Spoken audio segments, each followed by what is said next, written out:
창조의 목적, 당신의 일상에 숨겨진 위대한 사명 사랑하는 여러분, 오늘 이 이야기가 여러분의 마음에 깊은 울림을 준다면 좋아요와 구독으로 저희와 함께 해주세요.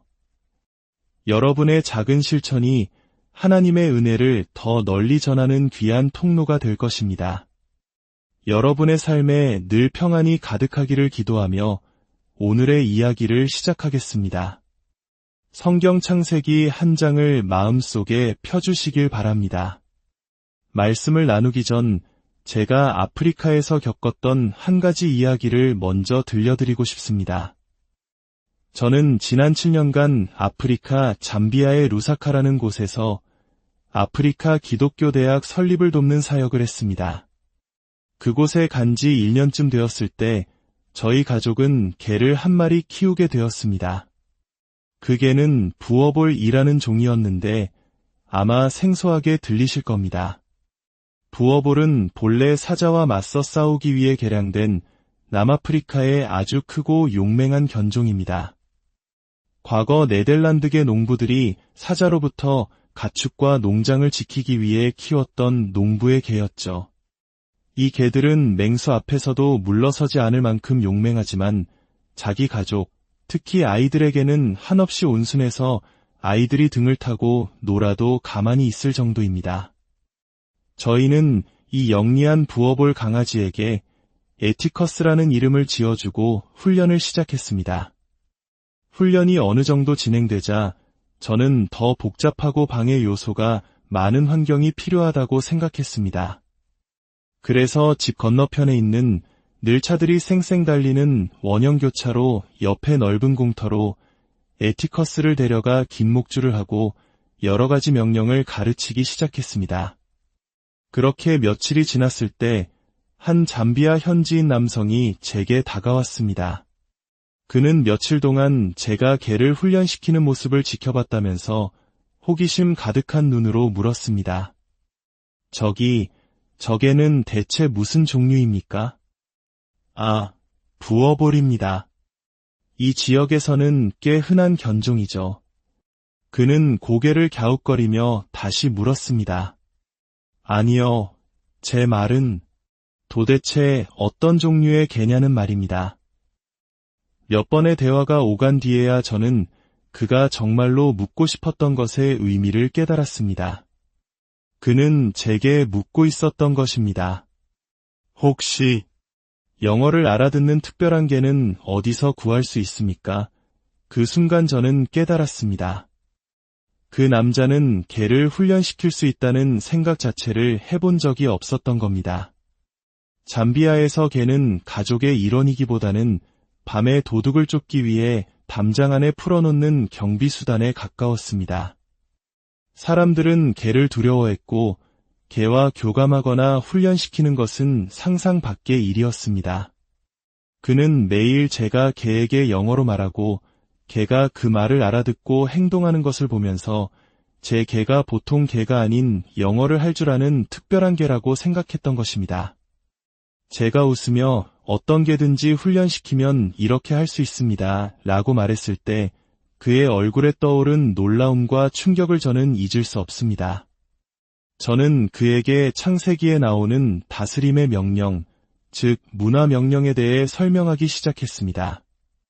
하나님께서 인간을 창조하시고 하늘의 새와들의 짐승을 다스리는 권세를 주셨다는 것, 그리고 제가 개를 훈련시키는 이 작은 행동 또한 하나님이 주신 그 명령을 실천하는 모습 중 하나라는 것을 말입니다. 이야기는 자연스럽게 제가 왜 이곳 아프리카까지 오게 되었는지로 이어졌습니다.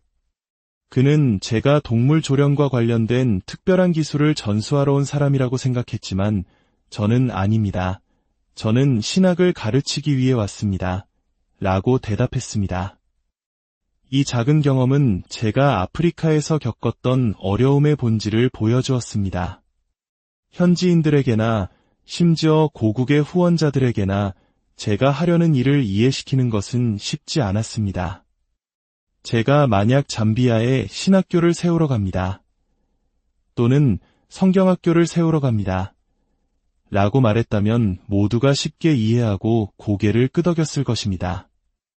하지만 저는 기독교 세계관에 기초한 인문교양대학을 세우러 갑니다. 라고 말했습니다.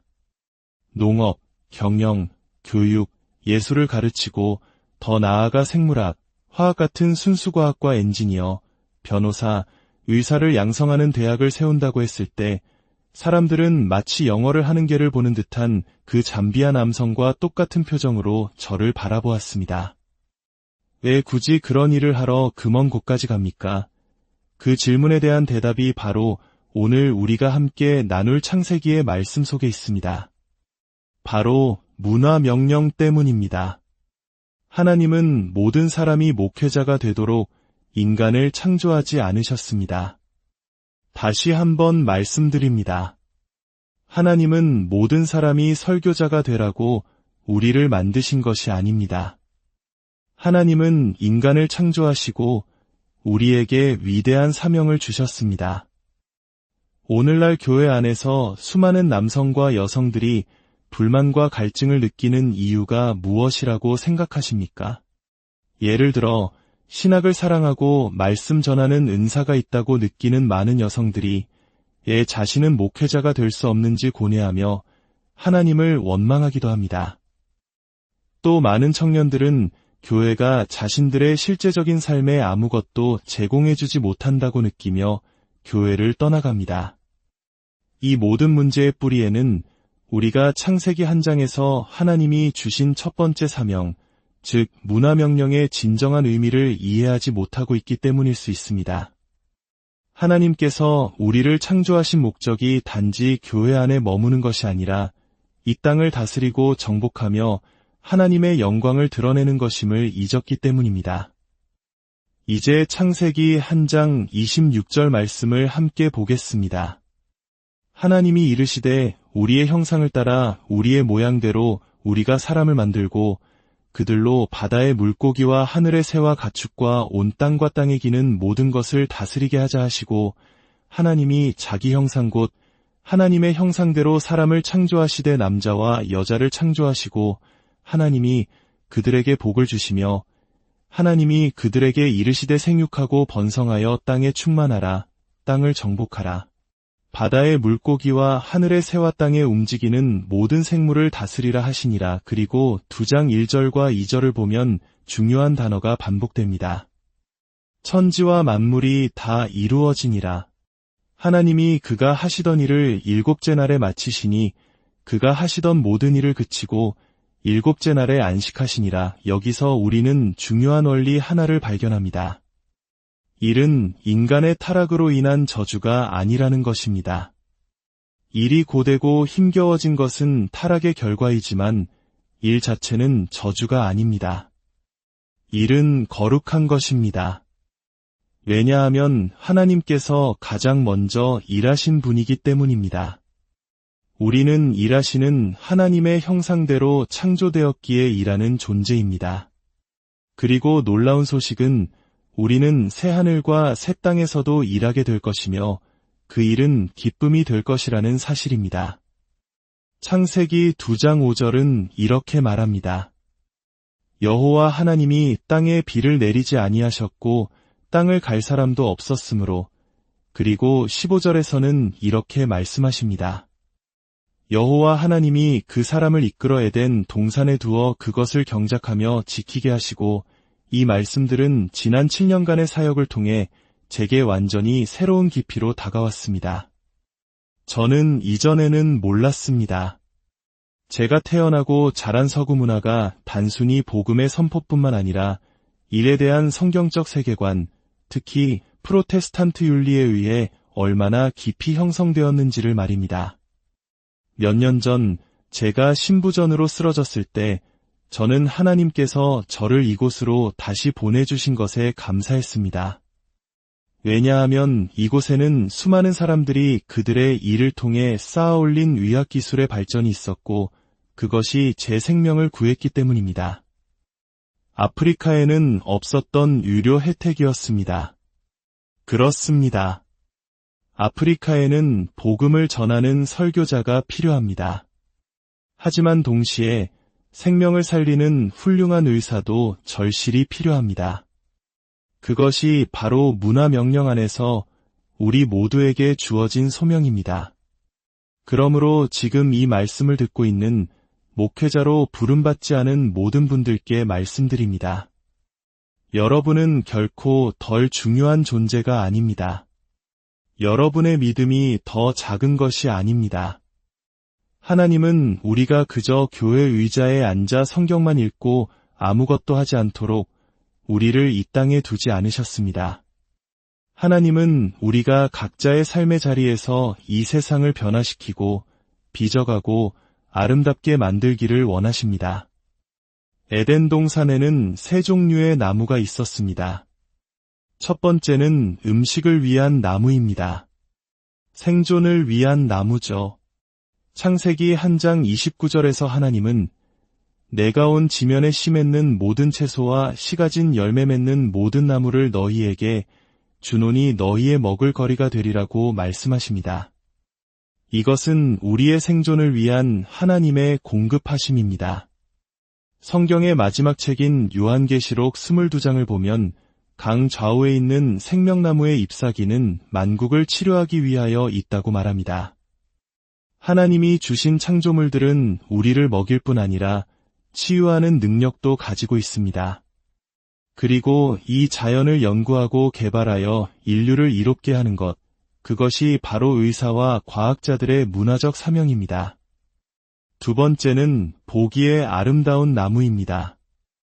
창세기 2장 9절은 하나님께서 보기에 아름답고 먹기에 좋은 나무를 나게 하셨다고 기록합니다. 하나님은 우리를 단지 먹고 살기 위해 일하는 존재로 만들지 않으셨습니다.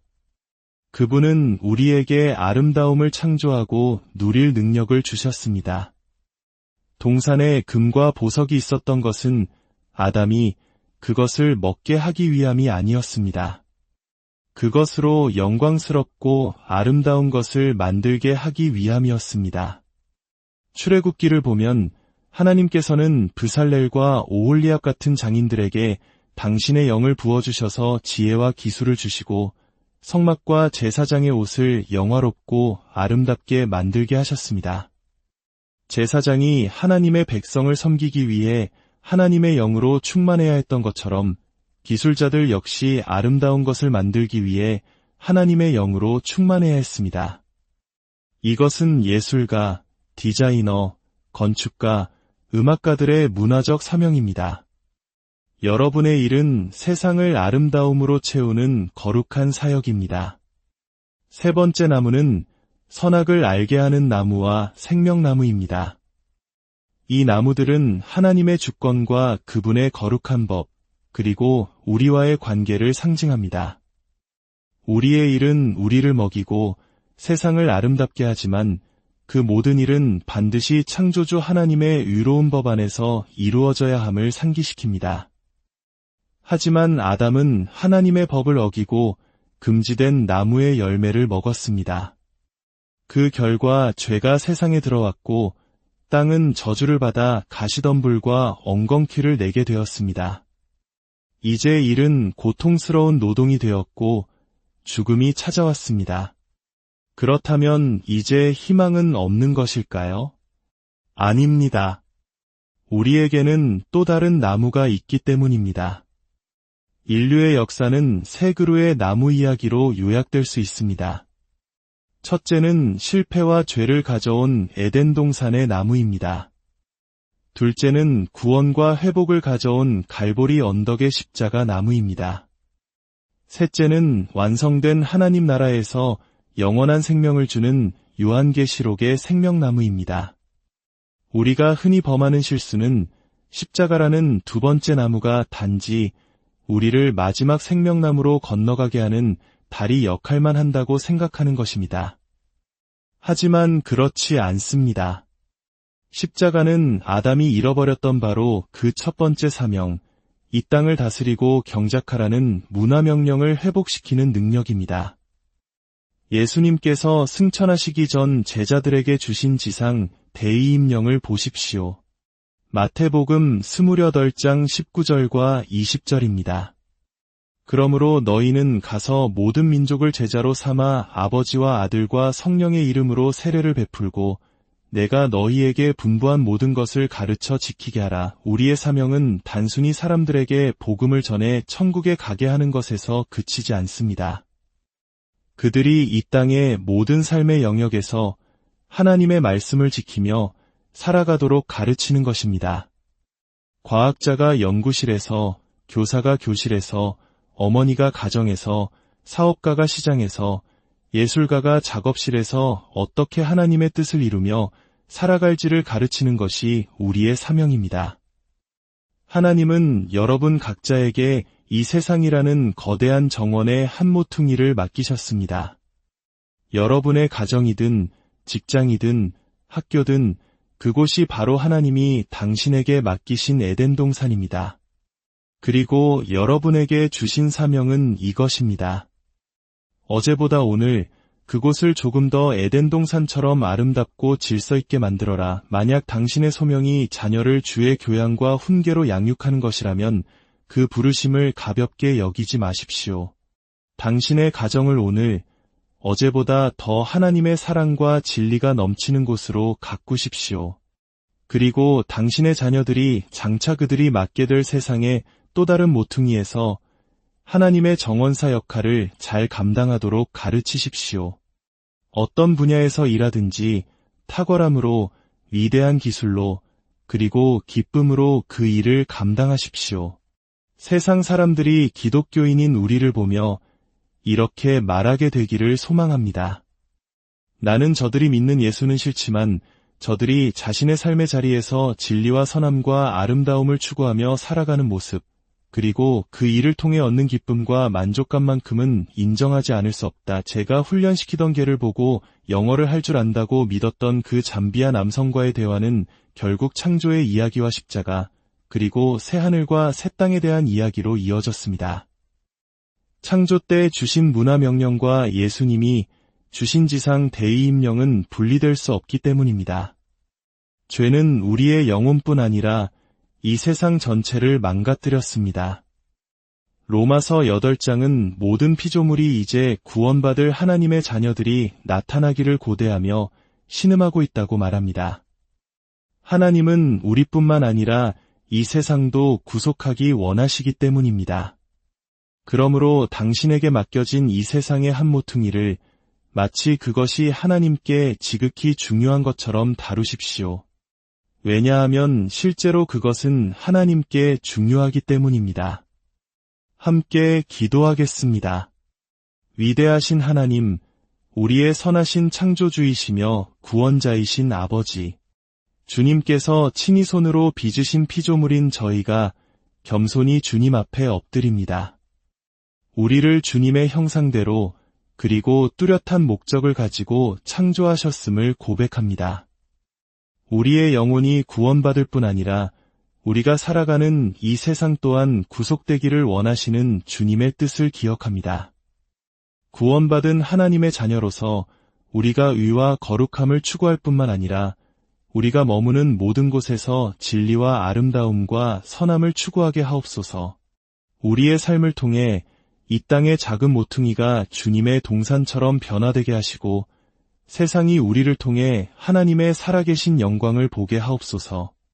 이 모든 것을 우리를 구원하신 예수 그리스도의 이름으로 기도드립니다.